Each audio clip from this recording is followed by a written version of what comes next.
Here's what I will tell you. When you get up at 5:45 a.m., noon is pretty far away.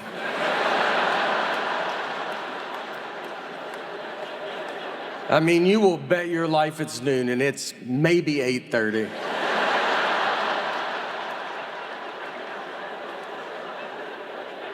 By 6 p.m., it's like, how are people out?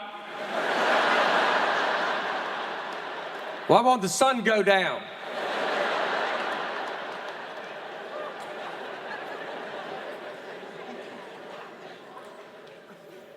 That's the next phase of my life, getting up early, you know? We're getting up at 9:15, a little bit. Yeah, I've never seen my daughter go to school, but I've been close.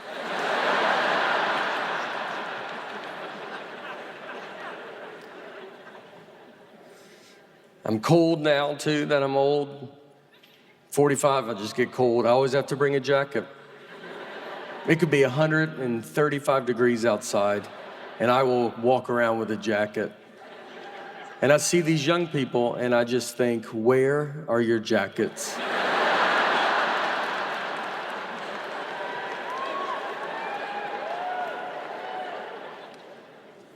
My body's falling apart. My shoulder hurts because I stand on stage like this.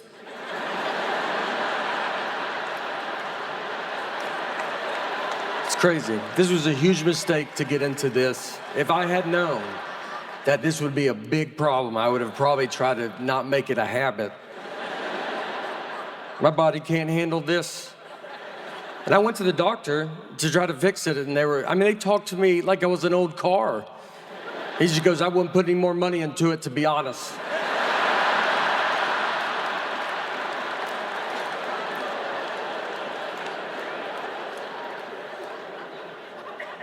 I pulled a muscle recently, I guess it was in my soul. I mean, it was dead middle of my body. I thought it was the front, and then I was like, well, that back hurts too, so. Well, what's in the middle? What muscle is in the middle?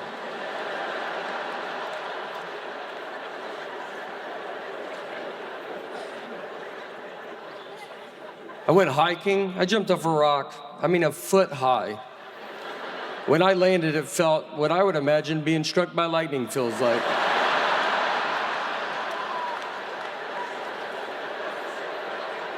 I felt it through my fingernails.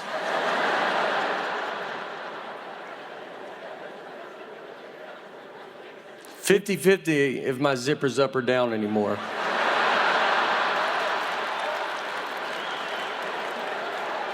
It's a true flip of the coin.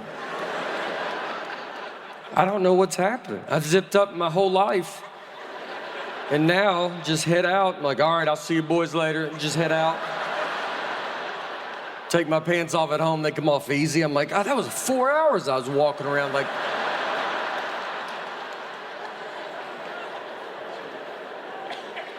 I think it's because I'm peeing so much longer.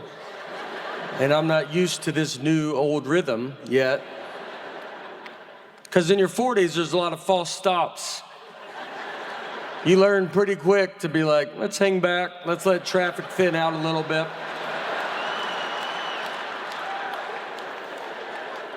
I watch young people come and go. I'm like, tell my family I'm okay.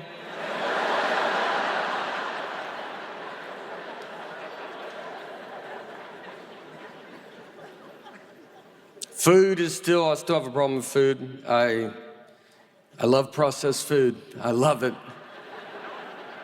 I'm a farm factory table guy.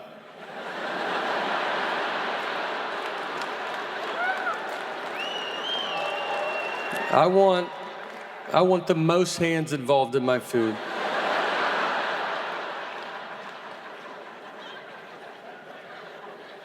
It's coming to an end. I can feel it. I can't do it anymore. It really hurts.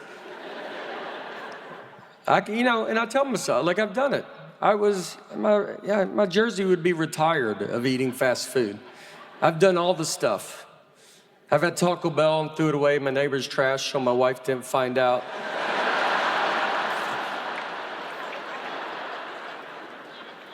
I used so much ketchup once at a restaurant that a stranger walked up to me and goes, "That's a lot of ketchup."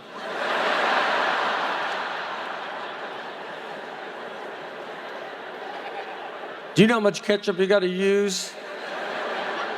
That guy doesn't want to get involved, you know? But he sees it. His wife's like, "Let it go." He's like, "I think I gotta say something.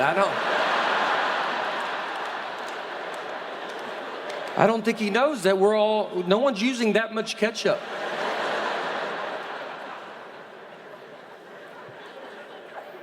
I went to a McDonald's drive-thru and my window did not roll down.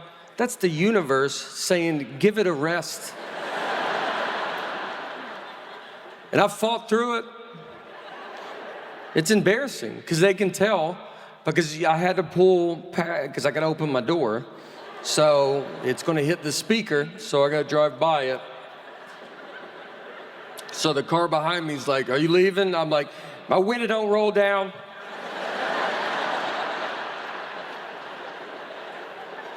And I gotta open the door. Now the speaker's by the gas tank. So I gotta yell my order out. Now that guy hears it. And then I look at McDonald's screen. Well, they got it all on the board. Just let the neighborhood know what I'm ordering.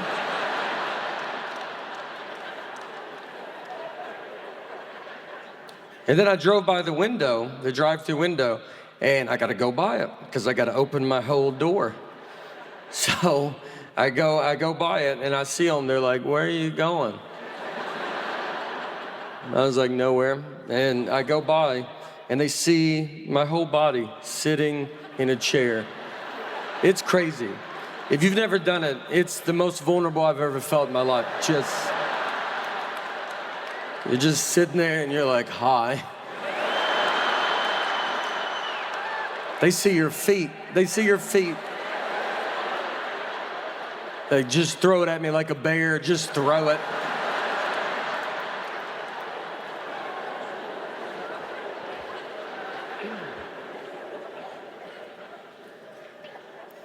Our family, we just eat a lot of fast food. Our family text thread, my dad texted, he was like, "I found a way to get a Big Mac cheaper." And he said, "You can order a double cheeseburger and ask for Big Mac sauce." So he goes, "It's cheaper," and they get rid of that third bun, so it's Atkins.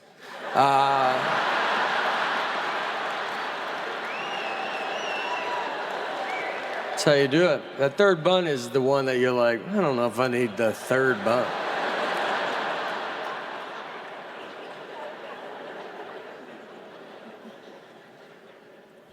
My parents are getting older. They're not super old, but they're at the age where, if they trip, they will fall to the ground.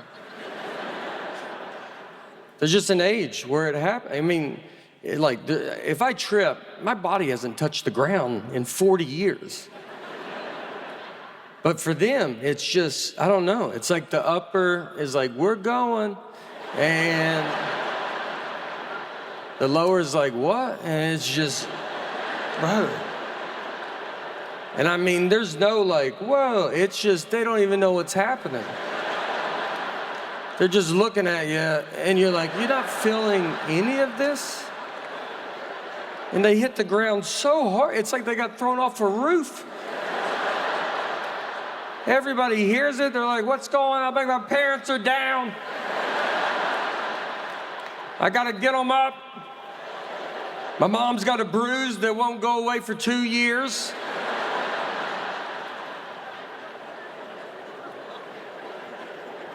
I just walk ahead of them now. I'm like a Sherpa. Just let them know the terrain that we're about to hit. Got a little carpet coming up.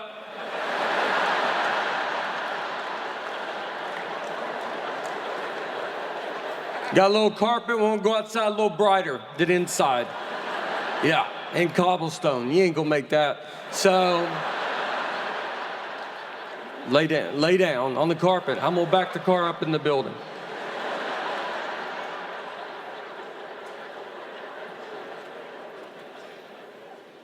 We had my mom go pick up our daughter recently at a friend's house, And I texted her the address, and she drove to the wrong house.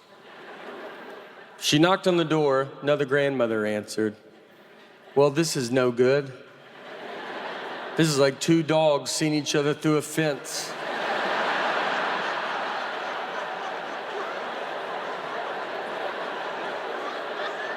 It's gonna be hard to get them both back inside.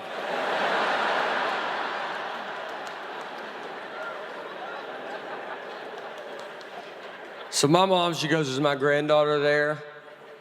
And that lady goes, I have 3 grandsons. No solution. Just 2 grandmothers. You have stuff, I have stuff too.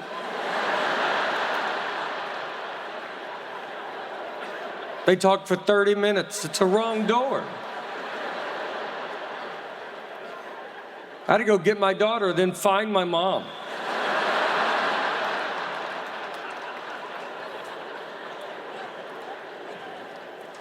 And wives are the ones that keep it together the longest in a relationship.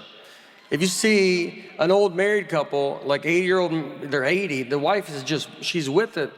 And her husband's like, where are we at right now? Like I mean, our brains fall off a cliff, dude. Like the only reason he's out is because she's like, you better get out and let people see you a little bit. It's like some zookeeper walking some old gorilla around. Let the kids touch you. Everybody's trying to feed him. Don't feed him that. Well, I think he wants it. He definitely wants it. He's too dumb to know he can't have it.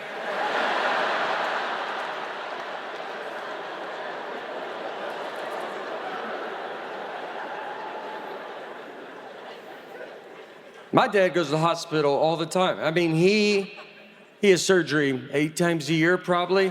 He loves it. He loves it. The doctor will go, look, you could just stretch. And he goes, let's just do the surgery.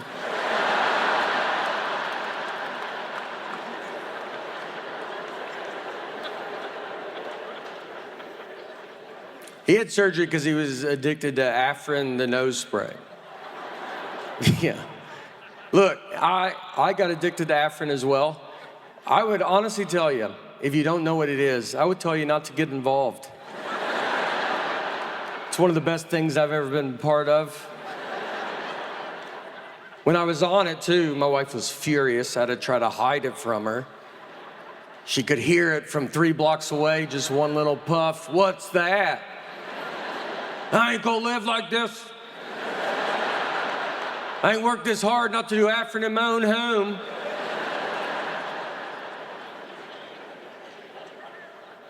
So my dad, they go to the doctor, him and my mom, and the doctor was like, do you use Afrin? And my dad goes, no. And the doctor was like, I can tell that you use it. I was just saying that. So he goes, how long have you used it? And my dad said 5 years, which is a lie. And my mom is like, she's like, well, tell the truth. You know, she goes, he's used it for 45 years. He used Afrin 45 years. Just for reference, if you don't know, the back of the box suggests no more than 3 days.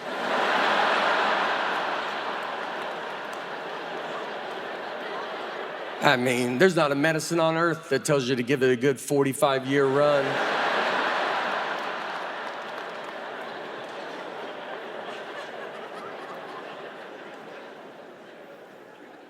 I think about my parents a lot, because I mean, the world is getting very futuristic. And like them, I'm from the 1900s. You gotta watch out for the 1900s, people. We're old.